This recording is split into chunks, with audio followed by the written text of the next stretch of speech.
A special salute to veterans in central Iowa, including those still with us, It's important that veterans find their tribe. those who are no longer with us, And you gave them respect and you gave them honor. and those who have made a difference in the lives of veterans and their families. The veteran's not forgotten until his name is not repeated anymore. We're dedicating the next half hour to stories of emotional reunions, Thank you. continuing traditions, Thank you for taking over. Thank you, for Marshall. Grandpa. and finding new hope. They're the reasons, that I get up in the mornings. And thank you for joining us on this Veterans Day. We start tonight with a story that KCCI has been following now for 2 years. I just thought, there's no way. That someone died almost 100 years ago, was still sitting on the shelf and fought in the Civil War. That was in late 2023 when Lene Strovers and Dennis Allen from the nonprofit The Final Salute told me they had confirmed the cremated remains of a Union Civil War veteran were discovered at a funeral home here in central Iowa. Then in September of last year, Joseph Chedister was buried with full military honors at the Iowa Veterans Cemetery. He's one of 84 veterans who've been left unclaimed here in central Iowa that The Final Salute and the military community across our state have given a family to. However, they always hope an actual family member will step forward. That's where Chedister's story took another amazing turn that we were fortunate enough to be there for again. These are steps towards finality. It's the saddest thing I ever heard. After all this time, To think that anybody you knew, was sitting on a shelf for 95 years. Barbara Aker and Carol Woosley finally know their great-great-grandfather Joseph Chedister's final resting place. He was lost and you adopted him. And you found him and you gave him respect and you gave him honor. And here he is. Here he is. This blustery fall day at the Iowa Veterans Cemetery was the latest salute to a man who Really became part of our family over the last year. We had so much fun researching him, finding out about his life. and is now anything but forgotten. Just like how he was discovered by Lene Strovers and her Final Salute team, a dash of serendipity It was just a whim. played into this reunion too. It started, Carol was going to come from Chicago to visit me in Kansas City, and she was going to go to Marshalltown, Iowa, which is where my mother's family is from. The cousins, whose family has a passion for service and genealogy, And if you come back to Chedister, and this starts from 1608. knew several details and have mementos from his life. I have here Joseph's button from his Civil War uniform. They also knew he died in Des Moines, but little else about what happened after. He lived 50 years in Kansas City and still had 3 daughters there. And then he lived in Redlands, California for about 15 years, and his wife was buried there. So we initially thought he could have been anywhere. However, since they were headed this way, I just went to find a grave and looked it up on Friday night. We were leaving Saturday morning to come to Marshalltown, and there was his headstone. Hey, I hadn't been there before, and then all of a sudden, the gravestone looked so fresh, and there were beautiful flowers, and we were just floored. We gotta go. so that brought them to Van Meter the very next day. Saturday morning, we stopped here first, and the office was closed. And we just kind of drove right to it, and we stopped, and I said, well, there it is, right there. Because it had such a wonderful, prominent place. That Monday, they visited again. This time, the office was open. And that's when Strovers got a call from the cemetery's lead administrative assistant, Gina Hempel, she wasn't expecting. She's like, you are never going to believe who is in my office. I've got Joseph Chedister's great-great-granddaughters in my office. And I was like, what? Strovers immediately connected with them over the phone. And when that conversation ended, It was nice because right after that, Lene called and said, can you and Chris talk? she called Dennis Allen and Chris Nagler, who did a lot of the genealogical work on Chedister's case. They too then chatted with Barbara and Carol. They started telling me the story and what they had and this and that. And just by verbal, I'm going, these are really the granddaughters. So that meant Dennis now had one more person to reach out to. I called Kathleen, and Kathleen was like, do they want it? Do they want it? And I said, what?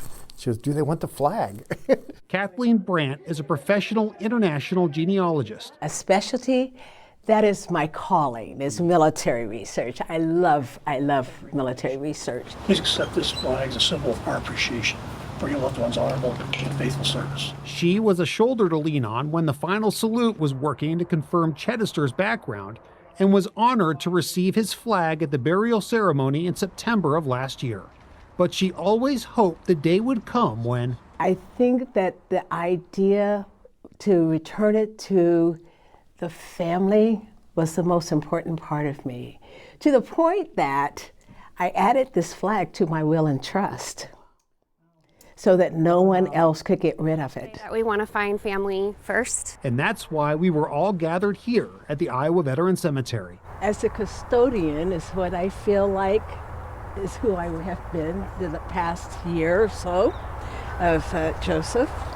I am happy to give this flag to the family where it belongs, and I'm so glad that you found us.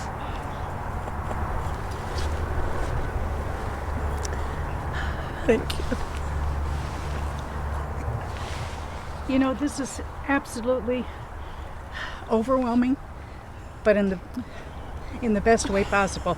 It is just We never dreamed. It's hard to believe this story is real. But after nearly a century all alone, Joseph Cheddister's final chapter keeps getting better. And Barbara and Carol were also so appreciative of the Patriot Guard riders who took part in the flag transfer ceremony. Now, Lene Strovers tells me the final salute has already identified multiple veterans who will be laid to rest next year.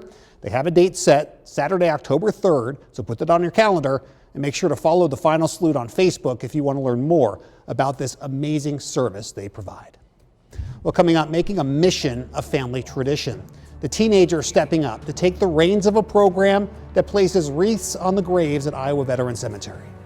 But first, finding help and hope, the message to Iowa veterans have for others who might be struggling.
Connection, camaraderie, and community.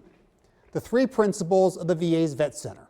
There are hundreds of these centers across the country, including 4 that service veterans here in Iowa. And since 1979, the location in Des Moines alone has given thousands of our brave service members a trusted place to turn during life's most trying times. As the cars fly through this busy intersection of Hickman and Merle Hay, just 2 blocks from Hillis Elementary, Michael Booker is pacing his territory. Okay. The award-winning crossing guard is ready to help kids navigate this dangerous stretch safely. They're the reasons, that I get up in the mornings because I know I feel like someone's counting on me, and I want to be, there. For Booker, service started in 1966 when he was really just a kid. How old were you? 19. That's when the Des Moines native says he deployed to Vietnam. My dad, my uncles, and they served, proudly, so I'm going to do the same thing. His active duty ended after 2 years, but it still impacts him nearly 60 years later. I have 3 S's: sight, sound, and smell. Those things sometimes have triggered me into thinking about, it takes me back. Booker now knows he experiences post-traumatic stress disorder, but 20 years ago, Myself, I didn't realize it.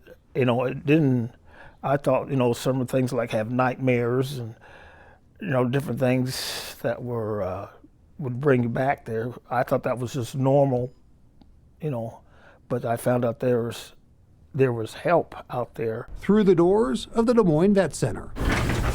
That's where, for 25 years, Katina Mack Weissenberger has helped thousands of our nation's heroes just like him. It's a big first step to come in, first of all, and say, I need to talk about this, or I want to improve my quality of life. The coffee and popcorn are hot, and the support varies from one-on-one clinical counseling to group sessions with other veterans, even music and crafts.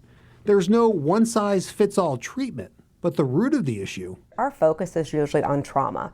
So we specialize in combat trauma or military sexual trauma or traumatic experiences or things people that are distressing to them that they've experienced while they're in the service. What started out as an asset for Vietnam veterans is now a free lifeline. I'd like to say they prepaid for their services by serving our country. For all who have donned a uniform or currently do. I think we're getting to folks a little bit earlier, which means then maybe we can help them before something goes off the rails. Jonas Cutler attended college after his service. I served in the Gulf War. I'm a combat engineer. That's when I ran into some problems in life. Cutler says coming from an environment where everything is taken care of Your housing, your what you're going to wear, what you're going to do every day. is a much more difficult transition than most of us might realize. Certain behaviors and conduct that was, at times, rewarded in service are certainly not to be carried into civilian life. Cutler says the camaraderie from the older Vietnam veterans at the Vet Center really helped him. It's important that veterans find their tribe. And he now provides that to others as they transition back to civilian life. A person may end up,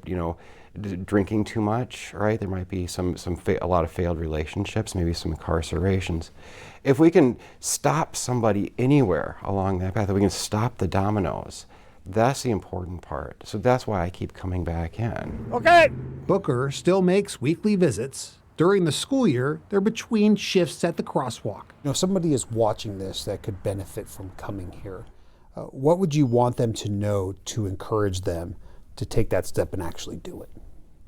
What I would want them to do is that they don't want to feel alone and abandoned, that there is help out there. And you have to make that first step. Okay. You got to want it. You got to want to get better. The road can be treacherous, but thankfully you can find someone who is looking out. And Mack Weissenberger says the best way to get more information is to actually call the Vet Center at the number you see there on your screen. It's 515-284-4929. She says one of the easiest ways to confirm eligibility is to bring your discharge document, like a DD-214, on your first visit. And you do not need to be registered for care at the VA or be receiving any other form of VA benefits to be eligible. I would like to set an example, but I want that example to be set by the people we honor, not by myself. Coming up next, the high schooler continuing the work his grandfather started at one of our veterans' most hallowed places.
Iowa's veteran community lost one of its biggest advocates this year when Patrick Palmersheim passed away.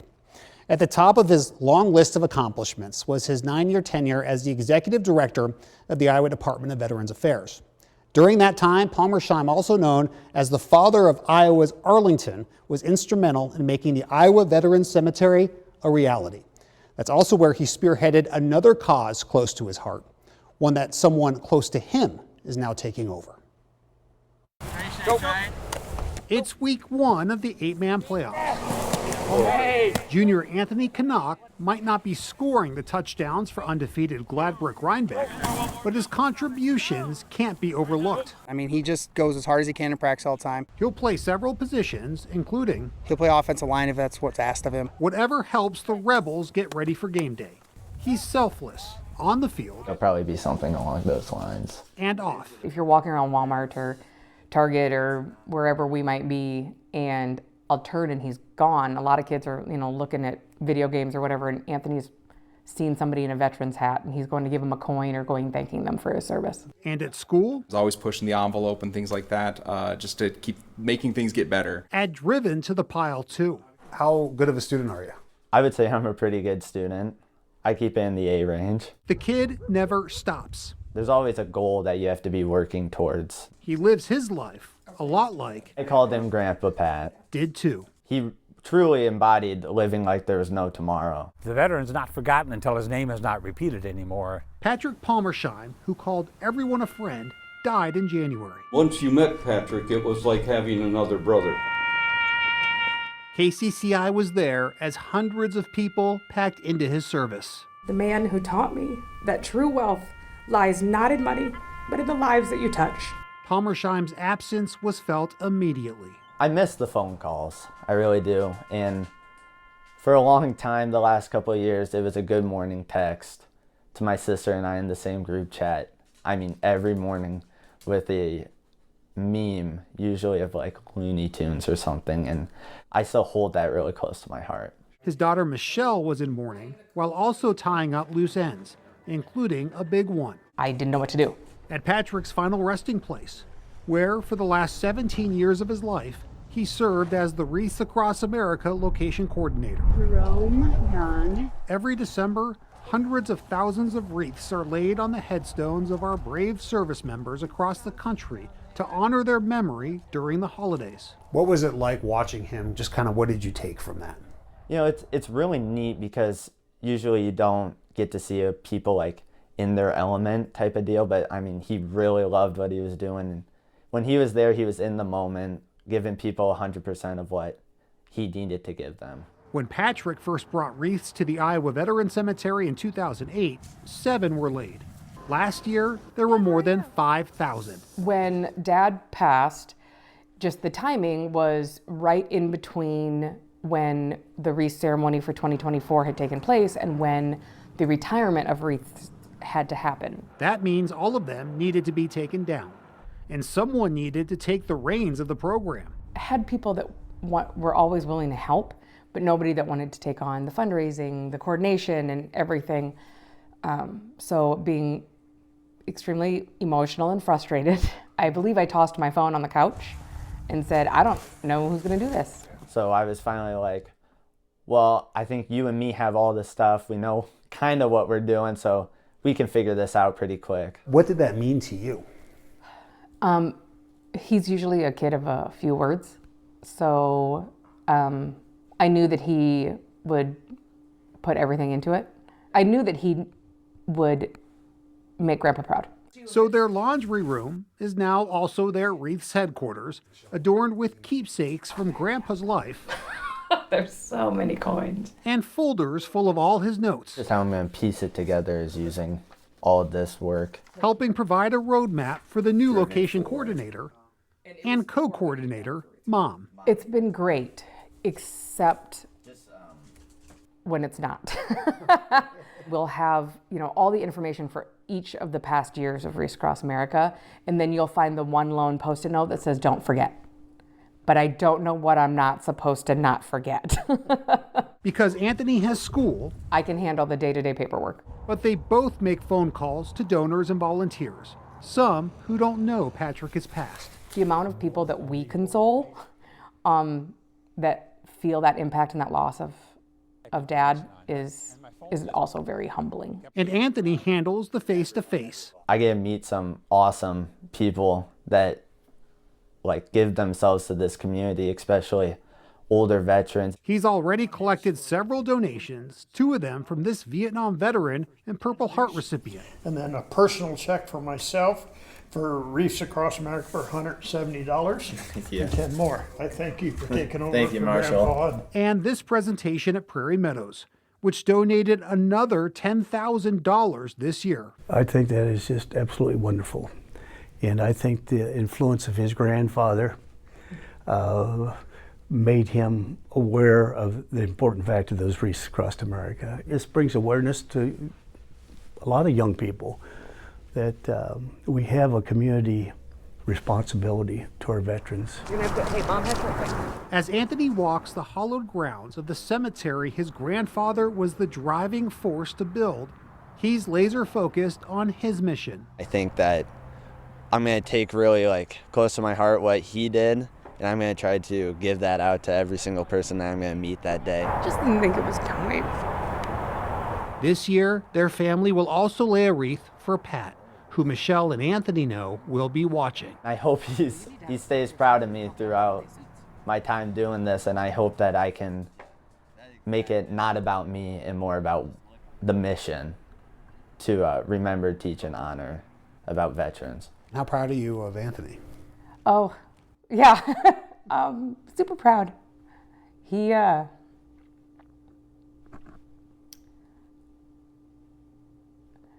does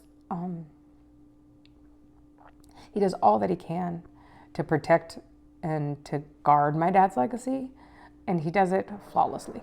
Honoring that lifetime of service by living his life the same way.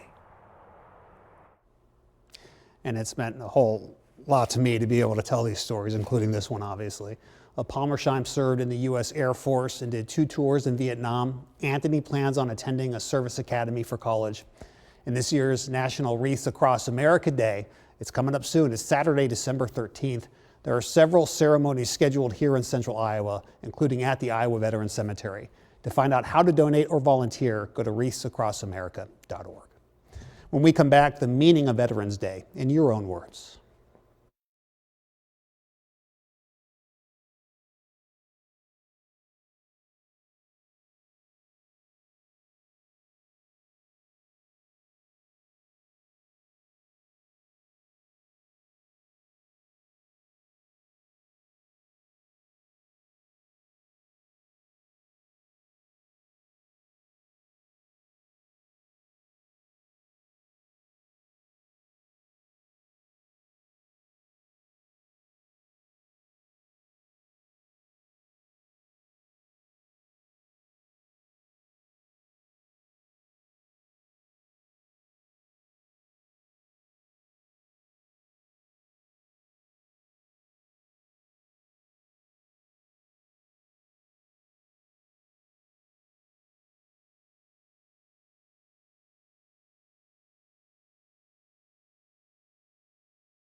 We end tonight with what some of you here in Central Iowa say Veterans Day means to you and the messages to those who have served our country. I would love to tell him how much we care about him, and we hope that as he goes through his life right now, he realizes how many people appreciate all that you've done for us, Jim. I just think it's important to reflect on why we are where we are and, you know, the people who came before us that let us be who we are today. Any of those little things, even the people just saying Happy Veterans Day, or some of the stores giving out some free items, that's all good. That last gentleman, a veteran who bravely served our country. And we want to again thank you for joining us for this special half hour and letting us share these remarkable stories with you. And also want to thank all who have served our country. We hope that you feel honored on this day that is meant for you.